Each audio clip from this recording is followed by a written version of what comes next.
Cincinnati, what a team, what a team, what a team. Each man and lady, from 1 to 80, how they scream, how they scream, how they scream. Hello, Reds fans. Today, Jack Greiner, my co-host, and myself welcome former Major League pitcher and longtime Reds broadcaster Chris Welsh to We Love Our Team. Many of you know Chris, but he was born in Wilmington, Delaware, and his family later moved to Cincinnati, where he grew up with 3 sisters. Chris graduated from St. Xavier High School, the home of the Bombers, in 1973, and began his collegiate baseball career at the University of South Florida under Coach Jack Butterfield. And he later played a role, allegedly, in selecting former Hall of Fame pitcher Robin Roberts as the South Florida baseball coach. Chris played his final collegiate baseball season under Roberts in 1870, not in 1876. I don't think Chris is that old. 1976, Chris played collegiate summer baseball in the Cape Cod Baseball League for the Yarmouth Red Sox after being drafted by the Yankees, but declining their invitation to join their squad. They later drafted him the following season, and after toiling in the minors for 5 seasons, Chris made it to the majors in 1981, pitching for 4 organizations, including his final stop with the Cincinnati Reds. He was known as a crafty left-hander. Since 1993, Chris has been a mainstay on the Reds broadcast crew, mostly acting as a color commentator or analyst on TV, but also doing some time in the radio booth. Welcome, Chris Welsh, to We Love Our Team. Well, thank you, Randy. Randy, why didn't you just say, hey, we went to high school together and skip all the other stuff? We could have hit the snooze button. That's right, Chris. It seems like ancient history now as you look back, right? Yeah, I don't know why I wasn't the crafty right-hander, but for some reason I stalled out in 8th grade, I think, Chris. I didn't have much of an arm. I was kind of a weak hitting second baseman. I think you did all the studying, went on to become an attorney. I was on the baseball field more. I think that was probably it. So I'm happy it worked out because I'm not sure what I would have done without baseball. That's right.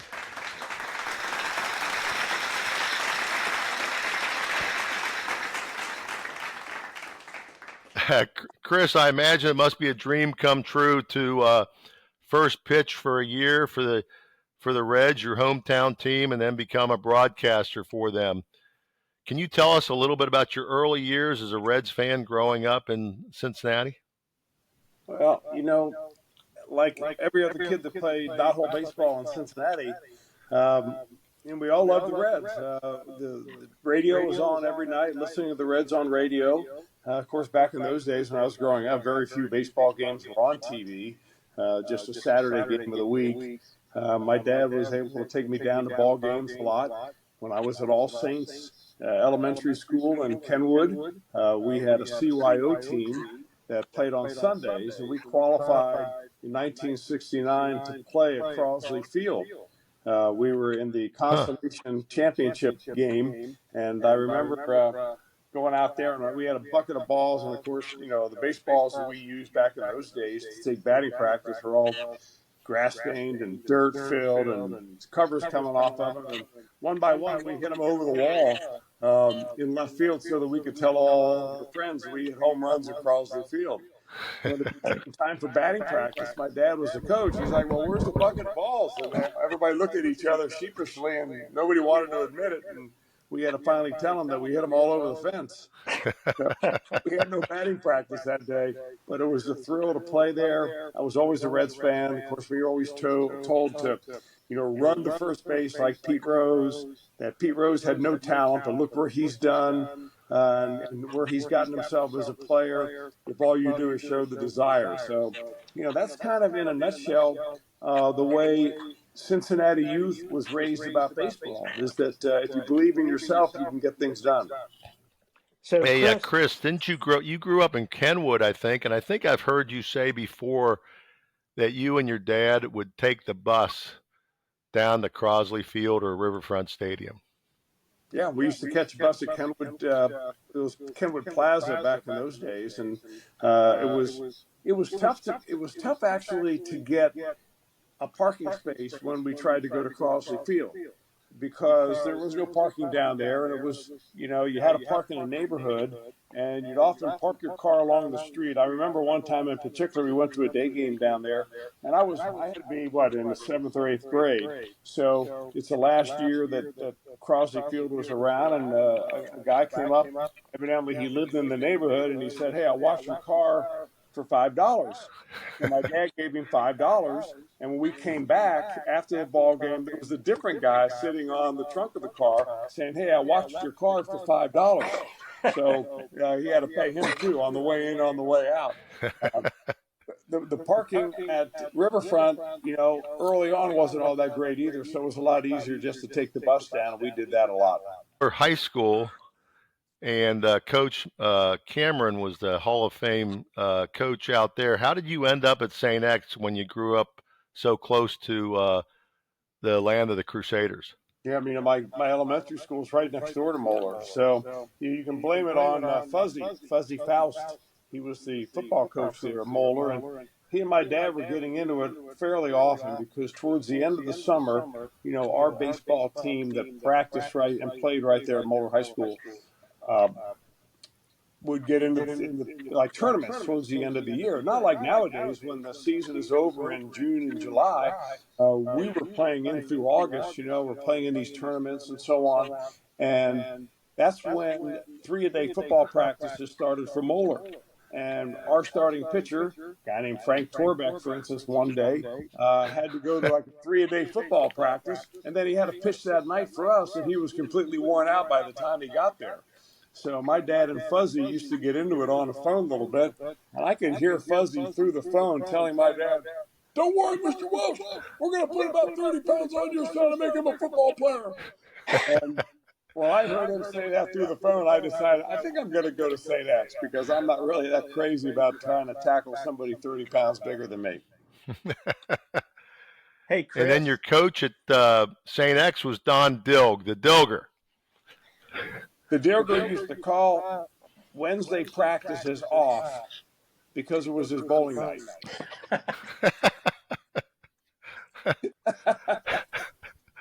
How was he as a coach? He was an interesting guy. I think he cared about the kids. I really do. I'm not sure really how much he knew about baseball, but he really cared about us, and he had a different way. He was a tough guy. Back in those days, you could use aggressive teaching and aggressive behavior modification to kids. You didn't try to reason with them in those days. You just told them the way it is, and we had to do it. And I think the Dilger was like that. He was funny. We did not have a very good team, unfortunately. And, I was nowhere even close to being the best player on the team. Yeah, Dean Backshire tells me he was the best player in the team. I wouldn't doubt that. I mean, by the time Dino came around, for a little guy, he was an overachiever, but he was pretty good. I like Dino. Chris, were you on anybody's radar to be drafted out of high school? I don't know how much scouting they did back in those days of high school players. I wanted to go to Arizona State, to be honest with you. And I had reached out to their coach. His name was Jim Brock. I sent him a letter. And I got a letter in return that had a information sheet that I was supposed to fill out. And on that information sheet, they wanted all the details, height, weight, and so on. And he also wanted a name and phone numbers of 4 full-time scouts that has seen me play. And I looked at that and I said, gosh, I don't even know one bird dog scout, much less any full-time scouts. So I crumpled it up and I threw it in the wastebasket and I said, well, that's that. And of course, back in those days, it was Arizona State that was perennially, one of the top teams in all of college baseball. So I really didn't know what I was going to do. I wasn't on anybody's radar at all. The only scholarship offer I got or recruiting I got was from Worcester College, which is a small college up near Cleveland. and I really didn't want to go north, so I declined that, and I ended up going south. Okay. So how did you end up at USF? My sister had a boyfriend named Tom Proctor who went to the University of Dayton. My sister went to Dayton, and he was a school teacher at St. Pete High School. And you always used to get a sore arm in the spring when I pitched in high school baseball. So I thought it was because of the weather, because the weather was so cold in Cincinnati that's the reason my arm hurt. Of course, we didn't know any better back in those days. So I went down to Florida for the first time in my entire life. I was south of Kentucky, and I get off the plane down there. I leave in an ice storm in February. I get off the plane. It's 85 degrees and sunny. And we visited University of Tampa. We visited Florida Southern. And we visited University of South Florida. And I was sitting in like the Quad Commons area. And all these, coming from an all-boys Jesuit high school, I'm sitting in this quad area. And all these girls are walking by, tops, and I'm like, oh my gosh, take me to the coach. So I went to the coach, and his name was Beefy Wright, and it was as big as his name would imply. And he said to me, he was a guy that actually made the field by himself with his own hands and tractor and shovels and so on. So it was a fairly new program. And he looked at me and my name, and he said, I've never heard of you. And I said, that's okay, I'm pretty good. I didn't know any better because I had never been cut off a baseball team before. I've been cut off, basketball teams, but never baseball. And I figured, how good can these guys be, right? So he said, I'll tell you what, if you make the team, I will give you an out-of-state tuition waiver. So that day I got on the Delta jet, got back into Cincinnati, I think at 1 a.m. They had this Tampa connection back and forth. And I walked down the steps from the airplane, and my dad met me in the concourse. And I said, Dad, you're not going to believe it, but I got a scholarship. And wow. It was half true, half, not true. I guess I was preparing for a broadcasting career there. All I had to do was make it. And so as it turned out, I was the only freshman to make the team, and I pitched in like 2 innings all year long. And it was like the very last game of the year against the eventual NCAA champions, University of Miami. Wow. Tell us about Jack. I think we lost you for a second with your audio. Am I back? Are you back with us? Can you hear me? Yeah, we sure can. Okay. Well, sorry about that. Yeah, I'm not sure what the connection was. Chris, I went to St. X my freshman year, and then I switched to LaSalle. But Don Dogue was my Spanish teacher, and I would concur with everything he said about his aggressive style. So, he was something else. I think I still have a lump on the back of my head where he used to hit me with his college ring. Oh yes, I was hit by that same ring actually. I am familiar with that. Hey, so what was your role in selecting Robin Roberts at USF? It was interesting because after Beefy Wright retired, after my freshman year, they hired a guy named Jack Butterfield. He came in for 2 years, and then he left to go work for the New York Yankees, and I left an opening. And when I was a senior in college, for some reason, and I don't to this day know why, I was selected as the student representative on an athletic council that had, board of regents and the president of the university and the athletic director and, a number of other people. And I'm sitting in this big room at a big conference table as a college senior and looking around thinking, well, what am I doing here? And as it turned out, the main directive of that particular group was to select coaching. And so we selected Lee Rose as a basketball coach. We selected, I think, the soccer coach. And then when the baseball coaching job became available, we interviewed and talked about who was going to be the next baseball coach. And there were a number of people that were pretty well known that wanted to be into coaching. In fact, one of them was Sammy Ellis, a former Cincinnati right-handed pitcher that I think that won 20 games back in the mid-1960s. And there's another one named Larry Bernarth, who ended up later on being one of my coaches for the Montreal Expos. And then when Robin Roberts threw his hat into the ring, he was recently a Hall of Famer, and everybody knew who he was. And he was moving from Pennsylvania up around Philadelphia area down into Terrace, which is a suburb of Tampa, and he wanted the job. And they pretty much gave it to him at that point. So I can't say that I was instrumental in it, but I was on the council that, rubber stamped his admission as coach. He's an interesting guy because he wasn't prepared, I think, for how little college players knew about the game of baseball and how little talent that there was on a college baseball team compared to a major league team.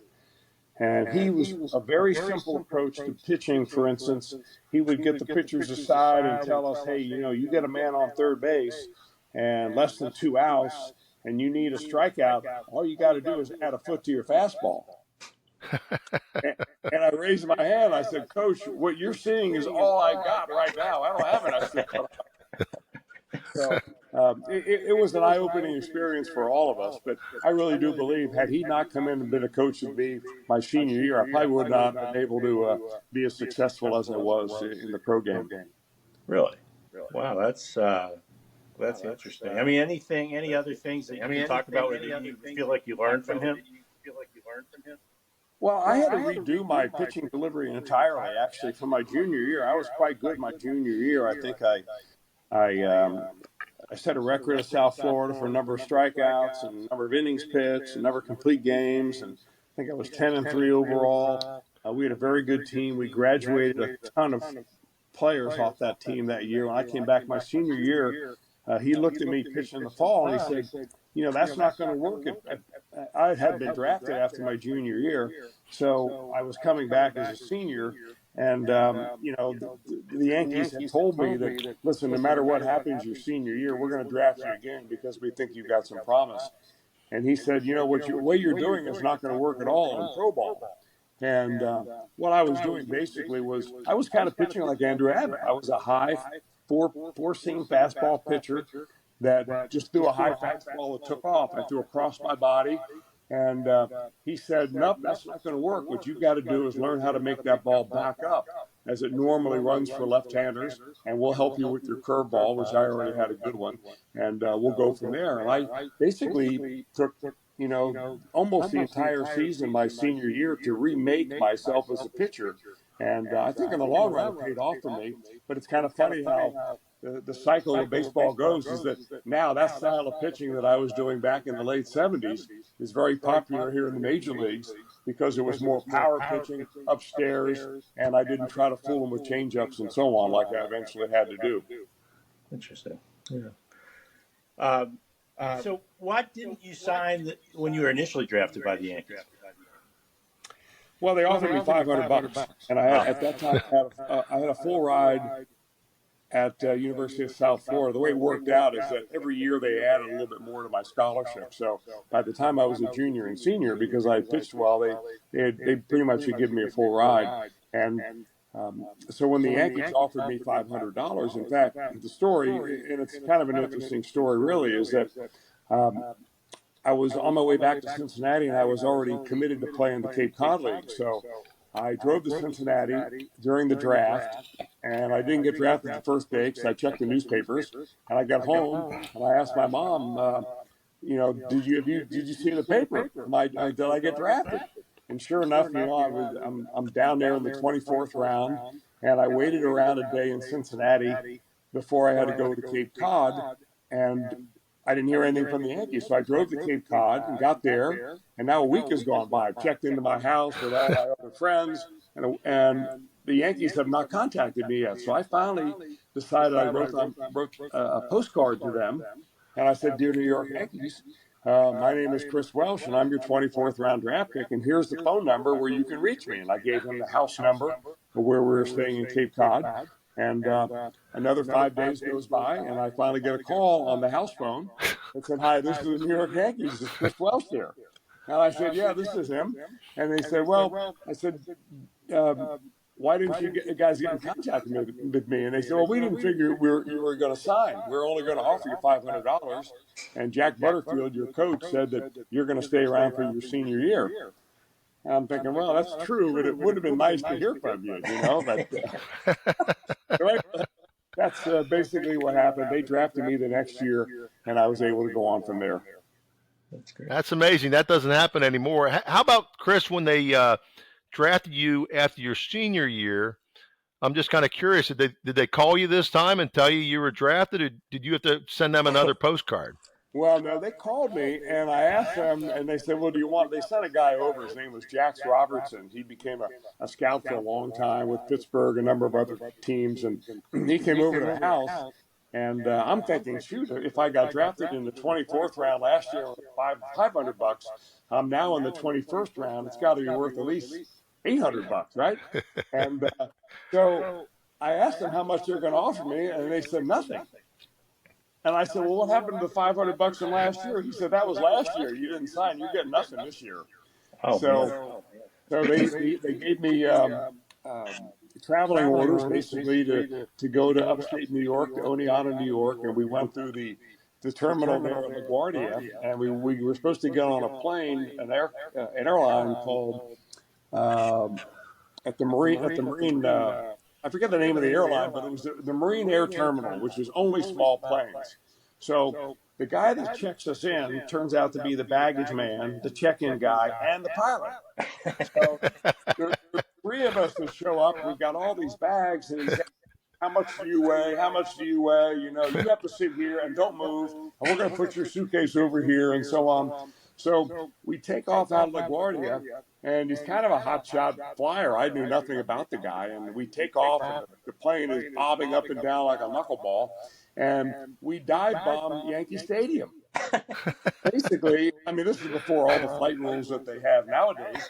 And I swear we went down below the light standards. And he came zooming back up, and he goes, "I just wanted to show you guys where you're going to play someday." As if we survived the day. So, Chris, you were in the minors for 4 years. I guess all through with the Yankees organization. I'm just wondering whether you played with any well-known Yankees in the minors. I did play with one of my roommates was Dave Righetti.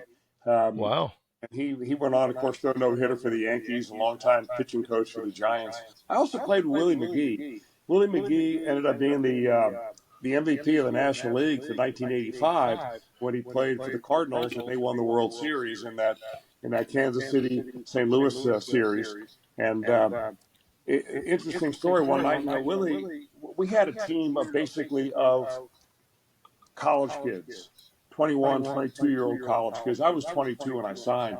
And here's Willie McGee, who's 17 years old. He's coming out of Daly City, which is a kind of a ghetto suburb in San Francisco. He was raised by his grandmother, and he was the only black kid on our team. And he was really lonely. I mean, he had never been outside the limits of Daly City. And here he is all of a sudden in upstate New York. He's surrounded by a culture that he's never seen before.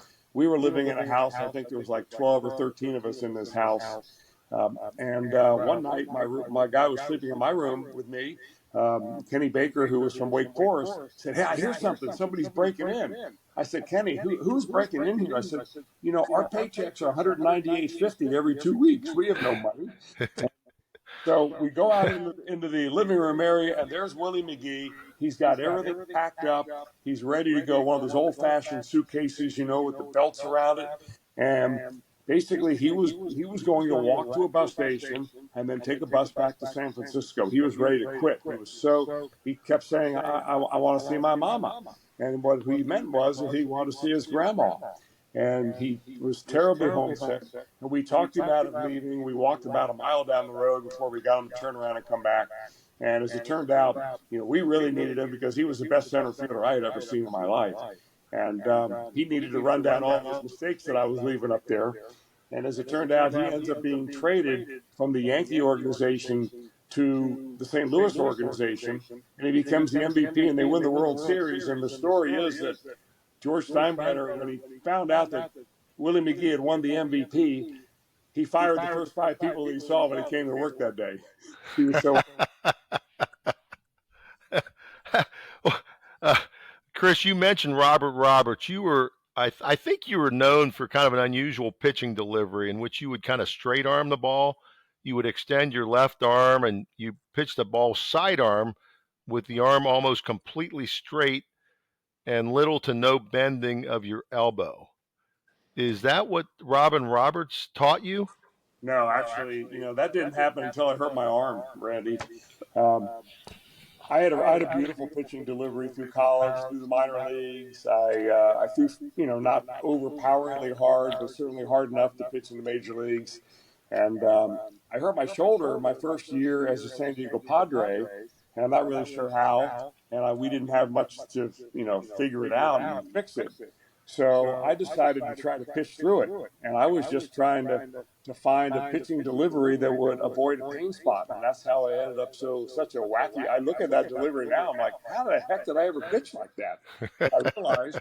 I realized it was because I had a terrible pain in my shoulder that nowadays they would, they probably would have had surgery or put you on the injured list for a long time. But back in those days, I didn't want to give anybody else a chance to take my spot. So I tried to pitch through it. That's great. Now, I've heard stories a few times about your pickoff move. Do you have any good stories about your pickoff move to first base? Everybody has to have a record that can't be broken, and I've got that one, I think. My first game as a Cincinnati Red, I started the season down in Denver when the team had a AAA team in Denver, the Denver Zephyrs. And they called me up at the end of April, and I pitched in the beginning of May against the St. Louis Cardinals. And the very first batter of the game was a guy named Vince Coleman. Now, I knew Coleman. He was a very fast player, and we played against each other in the minor leagues. He stole a lot of bases. Well, I told myself, don't walk him. And what did I do? I walked him to start the game off. And now Willie McGee, my old roommate, comes into the number 2 spot in the order. And I know that Coleman is going, so I proceed to throw over to first base, who the first baseman was Pete Rose, 21 times, trying to pick him up. And every time he's safe going back, and on the 22nd, I threw home, and he decided to steal second, so he steals second on the 22nd time. Later in the game, I did pick him off, but of course, with now the disengagement rule in baseball, that's a record that'll never be broken. Wow. That is a record that will never be broken. How about, so you talk about making it to the Reds. You signed as a free agent in 1986. How did that come about, and can you describe that experience? I was living in Bradenton, Florida, and it was the days of collusion. If you remember, Peter Ueberroth was the commissioner of baseball. He basically was coaching teams not to sign any free agents. So I called every team, and then I wrote every team a letter, and I got the same word back, which is, we're not talking to free agents. And I said, well, I'm not really a free agent. I'm like a released player. If I had been released previously, and so then I was running out of options, and here we are just like one day away from spring training, and I had heard that Pete Rose was going to be filming a television commercial up in my old college, University of South Florida. So I drove up the road, and in between shoots, I went over to Pete, and he recognized me immediately because I always pitched very well against Pete. And he said, Chris, where are you going to be? And I said, hey, Pete, haven't you heard? I'm going to be with the Reds. And he said, you are? That's great. I said, no. I said, I'm just kidding you. I said, I already talked to Bill Burgess, the GM, and he wants nothing to do with me. And he looked me in the eye and he said, Bill Burgess doesn't run this place. I run this place. You be at Al Lopez Field tomorrow at 8 a.m., and I'll have a jersey in your locker with your name on it. And I couldn't believe it. So I drove back to Bradenton. I told my wife, I get up early the next morning, I drive to Tampa, and sure enough, there's my jersey and my name in the locker at Al Lopez Field. So I had a great spring with the Reds that year. As a matter of fact, I gave up doubles to the first 2 batters I faced in a ball game, and then after that, I pitched, I think, 16 innings, and not another runner even made it to second base all spring. So at the very end of the spring, it looks like I'm going to make the team and be there on opening day in Cincinnati. And at the very last, they've even loaded my luggage on the bus. And before we take off for the airport, Mario Soto at the very last moment says, I think I can pitch in the opener, because he had a sore arm all spring. So they took my stuff off the bus, left me standing in the parking lot, and they headed to the airport, and I ended up going out to Denver. What, Burgish didn't want you to be on the opening day roster or something? I don't know. I think it all revolved really about Mario Soto and whether the health of his arm was such that he could pitch opening day. But I'm not so sure that Bill Burgess was the biggest fan of me after, Pete Rose went over his head. And then did you you made it up a couple weeks later though, right? Yeah, I came up a little bit later. It was actually in May, so it was a few weeks later, and ended up staying the rest of the year. Injured my knee towards the late in the second half of the season, and I pitched okay after that. But you know, I had a meniscus surgery on my left knee, and I pitched back in a major league game on the 21st day. Now I read where these guys are getting meniscus surgeries and they're out for 6 weeks. Yeah. So I remember after 2 weeks, Pete Rose was bugging me every day. Can you pitch? Can you pitch? Can you pitch? There was no rehab or anything. I think I threw a couple of sessions of batting practice, and the next thing you know, I'm back in the game. So it could have been rushed, it could have been not, but I pitched okay. But I found that I got tired easily, and after about the sixth inning or so, I was starting giving it up pretty good. So I probably maybe should have cooled it a little bit and then give myself a little more time to come back. So Pete's responsible for you joining the Reds in '86. You must believe that he belongs in the Hall of Fame. No doubt. I mean, Pete's got a lot of things going on in his life unrelated to baseball, as we've now become more aware of, because there's been a book out about Pete, Charlie Hustle. I think you had Keith O'Brien on your podcast. The documentary about Pete Rose has just come out. So, a lot of things in his personal life have been exposed now that people may not know about. But as far as baseball goes, he definitely belongs in the Hall. How do you have a guy that has more hits than anybody else in baseball, more wins, more winning games he's played in, record after record after record, and then he's not even mentioned in the Hall of Fame? It just doesn't make any sense. And to me, it doesn't make sense, because if you look at the full title of the Hall of Fame, it's a Baseball Hall of Fame and Museum. So that should be to chronicle the events that happened about baseball. And you can't get Pete Rose out of that. Now, I really think that, part of the problem was that Pete Rose never wanted to admit what he should have admitted early on. And that Major League Baseball, once he decided to play hardball, they were going to play hardball too. And it was just a terrible thing that nobody could ever come together on this. Yeah, it's a real shame. We beat that horse to death, I guess. Hey, now as a former pitcher and now an analyst, how do you explain Hunter Green's turnaround this year? I think it's one of the most interesting developments of the Reds season. Well, I think it's one of the most important for sure, and I wouldn't really call it a turnaround, Randy. I would probably call it just a progression to becoming a better pitcher, to be the pitcher that the Reds thought he would be when they drafted him. It's taken a long time. I mean, Green was 18 years old. Now he's 24. So it's little by little. I think that happens with a guy like Green is that we have our expectations that are so high that we expect him, because he throws 100 miles an hour, to come right in there and become, Jim Maloney and a 20-game winner every year. And just not that easy. I think that, that Derek Johnson, the pitching coach, has done a terrific job in coaching him and getting him to understand that trying to throw hard is not your goal, that getting hitters out is. And I think that what you see now is a great level of intensity from Hunter Green, where he can still throw hard, but he's backed off just enough to have good command. And that's that balance that every pitcher is looking for. Mm-hmm.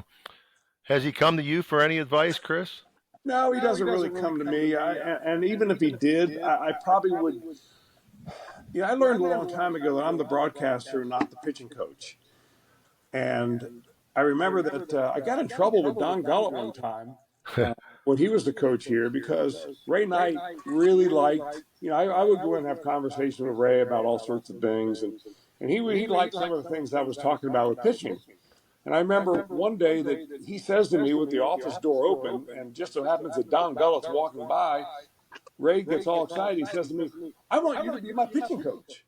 That's while Gullett's walking by. I'm like, "Ray, I don't want to be your pitching coach." So I had to go explain to Gully that I'm not trying to take his job, and that I really don't want to opine on that. So I've learned that I'm a broadcaster. When I talk to the pitchers, I usually talk to them about stories, about my pitching or stories about other pitchers that I saw pitch that may be pitching in their same style. And I would pass on a tip that they gave me, these older guys gave me. I would just pass it on down the road. I never try to coach these guys because, big league coaching is pretty specific and it's pretty good. I don't think it's easy to get a better coach than Derek Johnson. Okay, so you stick to your role as a broadcaster. How did your broadcasting career come about? Well, I was called by the coach of the University of South Florida. When I got released by the Reds in 1986, I really had nothing to do. So I started a business down there with some other baseball players and some politicians, and it was completely unrelated to baseball. It was about payroll and insurance and government compliance and things like that. It was an employee leasing business. So I was rolling along with that pretty good, and I got a call from the coach of the University of South Florida, who told me that Sports Channel Florida is a new cable company, and they're going to do a certain number of events for South Florida. They're going to do a certain number of soccer, certain number of basketball, baseball, and so on. And they needed a baseball announcer. Would I be interested? So I ended up doing, 10 to 15 games a year there for a few years and kind of got my feet wet. So then when 1993 rolls around, my dad knew that I really liked the broadcasting, and I really wasn't that crazy about getting a coat and tie on and going to work every day. So he said, if you're interested, you ought to find out who to call. So I, made some phone calls, and I decided to call Channel 5, which is WLWT, and talk to Bill Spiegel, who was the general manager there. And I said, hey, I'm interested in the job. I used to play for the Reds, and I broadcast on college games. I'll send up a resume. And he said to me, we don't work in resumes around this business. We work in tapes. We need a talent tape, an audition tape for you to send up. So I didn't really have any of those, right? So this is back in the day when VCRs are the size of suitcases. So I hooked two of them together, and I put on there a couple of things. The first thing I put on there was me hitting a home run as a Cincinnati Red, and Pete Rose handing me my jacket at home plate. And a little bit and some analysis and so on. I sent it up there, and it was terrible quality. I mean, there was snow, there was dropout. It was just very hard to watch, but it was the best that I could do with the equipment that I had. And so now the spring training is going to start, like in a few days, and the first TV game's like 10 days away, and the phone rings, and I said, well, what's the story? He said, well, we're accumulating a short list. When we find out who's on the short list, we'll let you know. So now another week goes by. Now they're just a few days away from spring training, and the phone rings again, and it's Bill Spiegel, and he says, if you want the job, it's yours. And I really thought that it was one of my friends spoofing me, because I didn't tell very many people that I applied for this job, because you never want to explain why you didn't get the job, right? Right. So to a minimum. So I only told a couple people, but I could have sworn it was one of my buddies spoofing me. So the phone rings again, and the guy on the other end says, if you want the job, don't hang up. And it was Bill Spiegel, and that's how it started. And that was 1993, is that right? It was 93. And now Chris, you've done TV and radio. Do you prefer one or the other? Well, I consider myself a TV guy, a color analyst. You lower the bar of professionalism from a broadcasting standpoint when you have a former player in there. I mean, I'm not really very good at play-by-play. I recognize that. When I try to compare myself to somebody like Marty Brenneman, I mean, I'm not even sure why I'm even in the same booth. But as an analyst, I've learned the game. And I've learned how to be, kind of quick in and quick out, so you don't talk too much. And although I'm sure that some people still think I talk too much. So I do like it, because what I really like, Randy, is that it used to be that I would do almost every game as a color analyst. Now I'm doing some games on TV, I'm doing some games on radio, and I'm doing some games on pre- and post-game shows. So I liken it to be, I used to be a starter, and then I got old, and I lost my starting job, a utility infielder. That's great. Did you have a favorite broadcaster growing up? I'm sure you listen to Marty and Joe. Yeah, I mean, we listened to Marty and Joe. Wade Hoyt was the guy that my dad adored. And my dad would actually, he collected all the albums of Wade Hoyt in the Rain, but he also would record Wade Hoyt doing games. And anytime there's a rain delay, he'd have that recorder going. And I've got tapes somewhere, reel-to-reel tapes of Wade Hoyt, talking and doing things like that. But I think he was the beginning of it. But then Marty and Joe, and I remember working with Marty and Joe, I just couldn't believe my good fortune of sitting in the booth and being with these guys that I admired and revered, my entire youth. Yeah. Well, let's see. Let's play a little word association with you. About Jack Greiner. How about Jack Greiner? We've lost his audio, I think. I don't know what's going on. I can't figure it out. The special disappearing man. Yeah, I don't know what's happened to Jack. He's out in Denver, enjoying himself, and I guess he's having some technical difficulties. What's the first word you think of? Well, he's a disappearing act. Okay, how about Mario Soto, a former teammate? Best changeup I've ever seen. How about Joe Nuxall? The greatest guy that you'd ever want to have a beer with, play golf with, or just hang out with. The Cowboy, Jeff Brantley. Cowboy is funny, high maintenance, and even fun. How about George Grand? George Grand might be the nicest man I've ever met, and cares deeply about people, and he is also the most well-connected person in baseball that I know too. Yeah, I think George was the first TV broadcaster on ESPN ever. He was. Yeah. In fact, George Grand, back in I think it was 1978 or 79 when Sports Center came on for the very first time, he was the first ever host, right? And he was that I pirated cable from my neighbors so that we wanted to watch ESPN. We didn't have the money to pay cable, so we figured out a way to splice it back in the old days. Yeah, I think we were dumbfounded when ESPN came along. It was so good. I was either in college or law school or something, and all of a sudden ESPN popped up. How about let's see, Jim Day? Jim Day is hilariously funny, self-deprecating, a true talent. I'm really stunned to this day that Jim Day doesn't have his own TV show in Hollywood somewhere, because the guy is legitimately funny and extremely talented. Yeah, I love Jim Day. How about John Sadak?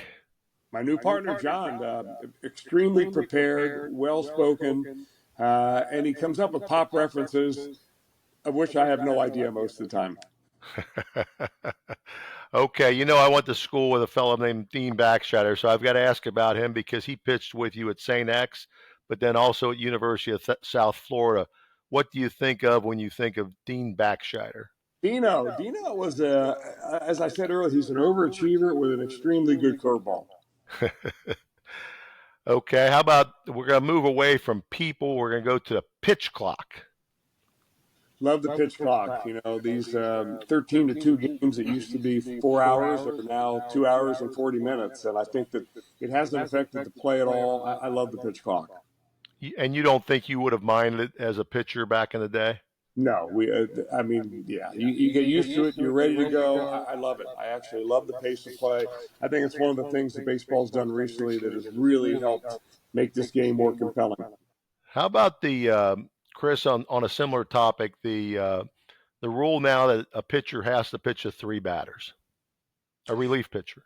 Yeah, I think that it's seamless now that it's in there. You realize what's going on. That's part of the speed up rule. I think it was a good change for sure, because nobody wants to see 5 pitchers in the same inning.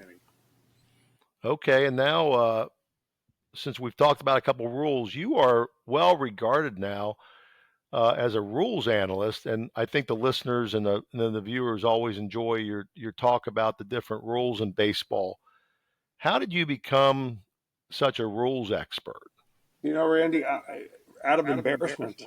I remember getting booth, and there's a quirky play on the field, and I was broadcasting with George Graham, and here I am on Reds television, and I'm looking through the rule book. I thought as a former player that I knew the rules, which is completely wrong.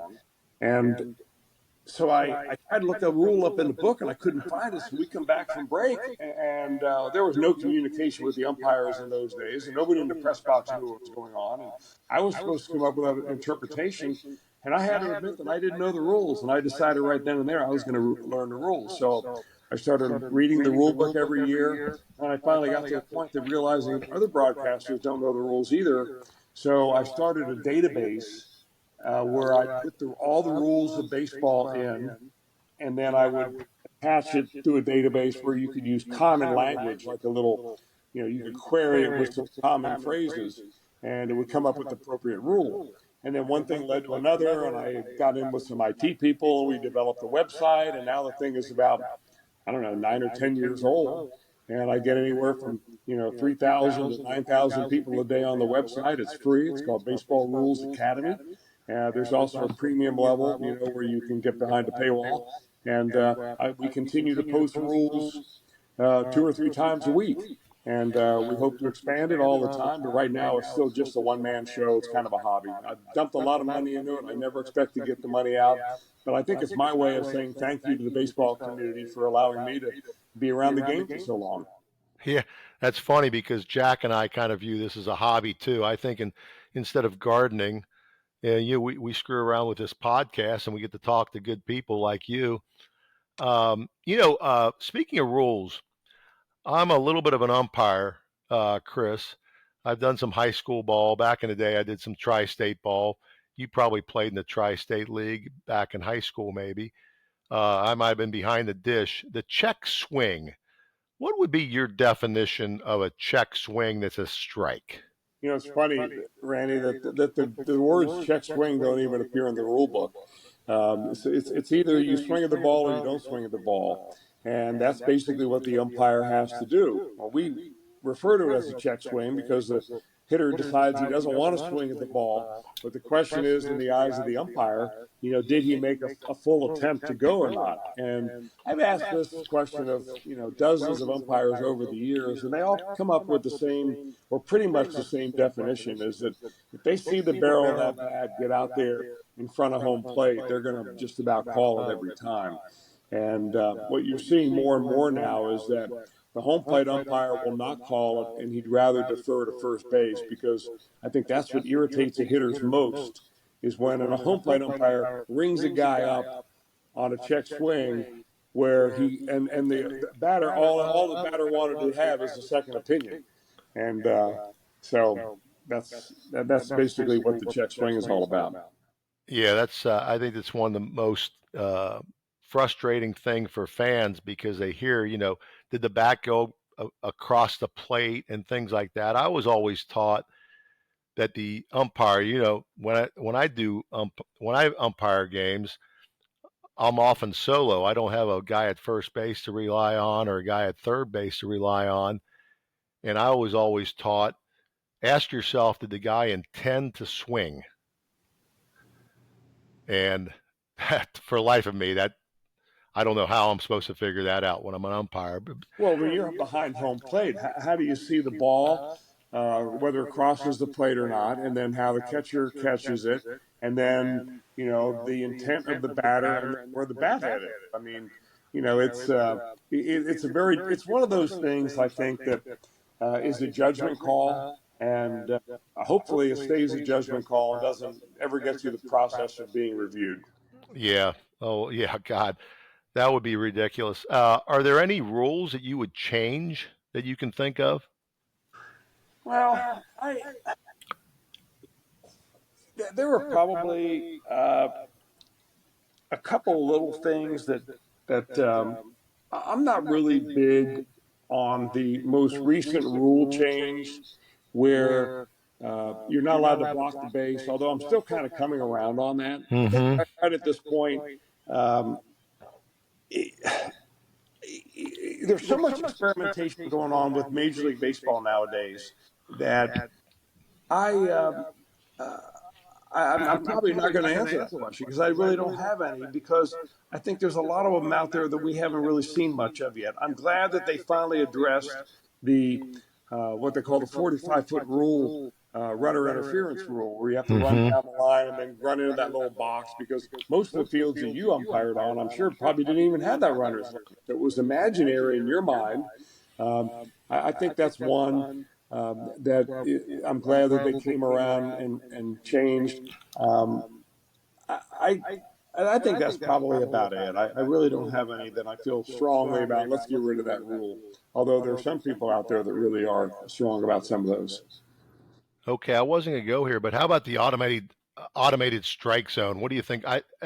It feels like that's coming. It does feel like it's coming, and I can't really comment on it from a personal standpoint because I've only seen a couple of games where it's been. I think the challenge version of that strike zone is going to be the one that is probably going to be the first experiment in Major League Baseball. But to be honest with you, it's going to require a redefinition of the strike zone, because what's happened with the ABS, the automatic ball strikes, is that there are pitches that, remember that the strike zone is actually three-dimensional and not just a little box as we see on our television. Right. So a pitch can come around the outside corner and catch the corner and be sinking, and the catcher will catch the ball almost on the ground. So if you're in a dugout and the only thing that you can see from the dugout is north and south, and you see a ball hit the dirt and the umpire call a strike, you're going to be pretty angry if you're the manager. And this is the problem that they're having in the minor leagues, is that these pitchers that are throwing these big overhand breaking balls or hard sliders down are actually in the dirt by the time the catcher catches them. But they're really a strike. So they've had to change the algorithm to describe that strike zone a little bit more than the real strike zone. So it's gotten to the point where, they're trying to make it aesthetically pleasing and also comply with the rules, and sometimes that's where they cross each other up. Yeah, Chris, that kind of drives me a little crazy, because that box they put on the TV screen doesn't necessarily mean it's a ball if it's outside that box, right? It might have come over. Yeah. And so somebody viewing the TV says, "What's that umpire thinking?" I think they'd almost be better off if they just eliminate that box. I've been for that. In fact, you probably don't know this, but the Reds were one of the last teams to use that box regularly, because I was the one barking at our bosses in Los Angeles when we were Fox Sports Net. They loved it because it was brand new, it was TV, it was kind of like the first down marker in football, And I said, this is not accurate. The umpires are not being judged by that box, and you're now telling the viewer at home that the most important part of the ball game is whether the ball goes in the box or not. Yeah. And not only that, now you have the added framing feature that catchers are trying to do, and so on. And now you have the shadow zone, and how many balls are called balls and strikes in the shadow zone, and do you give a catcher a credit for an umpire making a bad call? And it's like gone over and over. I really think that I would like to get more back to the human element. You asked me about rules changes. The rule change that I would make is that get all the electronics out of the dugout and off the baseball diamond once the game begins. If you want to look at video and analyze the game electronically and analytically before the game begins. But once the game begins, get the iPads out of there, get all the different communication devices out of there, figure out a way to, do hand signals. Let's go and return to the human element a little bit more, because I think we're getting so technical so fast that things are going to be hard to stop when it gets out of hand. Yeah, I think I totally agree with you. I'm really sorry we lost Jack with the technical problems. For some reason, we lost him pretty early on in this episode. But I do know he's a big fan of the Miami Valley gaming commercials. And he wanted to ask you a question about that. I forget what it was, but do you have a particular favorite among the Miami Valley gaming folks? when John Sadak and Barry Larkin get together and they do broadcasts at home, they run that commercial and they do what Sadak refers to as a chair dance. I'm not really a very good dancer, and I'm probably even a worse chair dancer, but I do prefer. I would like to be that guy that says "awesome." And Oh, that's so funny. Well, hey, Chris, we, I guess I shouldn't say we. I guess I've taken up a lot of your time this morning. I really, I really appreciate it. You're a fantastic guest, and we really appreciate your cooperation arranging this. And best of luck to the Redlegs. And let's go get them. I hope your golf game is good. I'm looking forward to seeing you at the Marty Brenneman Golf Classic. I hope you're making a return this year. I hope so too. I think I am. I think I'm on the calendar right now. And thanks for having me, Jack. When he does show up, tell him thank you again for the invite overall. I'm sorry I didn't get to talk to Jack a little bit this morning, but maybe sometime down the road. And Randy, you were a classmate of mine and a friend. I'm glad to be friends with you overall this time. Well, thank you very much, Chris. We certainly appreciate it.